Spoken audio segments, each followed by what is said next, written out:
শুধু দর্শক, আজকে আমরা একটা অভূতপূর্ব দৃশ্যের প্রত্যক্ষ করতে যাচ্ছি। আমরা সুন্দরবনে চলে আসছি। সুন্দরবনে এখানে চায়ের আড্ডা হচ্ছে।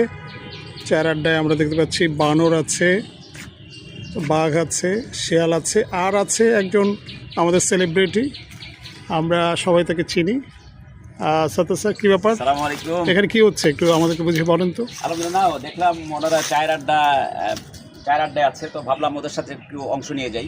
আসলে আচ্ছা আচ্ছা, আমাদের ঐতিহ্য, বাংলাদেশের ঐতিহ্য সুন্দরবন, আর সুন্দরবনের যে সবচেয়ে রাজা, সুন্দরবনের ঐতিহ্য যাকে আমরা বলি, সুন্দরবনের রয়্যাল বেঙ্গল টাইগার, সে এখানে মাঝখানে চেয়ারে বসে আছে, এবং আমাদের বানর মামা যে সেও একই সাথে, সবাই মানে একটা ভ্রাতৃত্বের বন্ধন দেখতে পাচ্ছি। আসলে আমাদের মধ্যেও মানে এই বন্ধনটা থাকা দরকার, ভ্রাতৃত্ববোধ।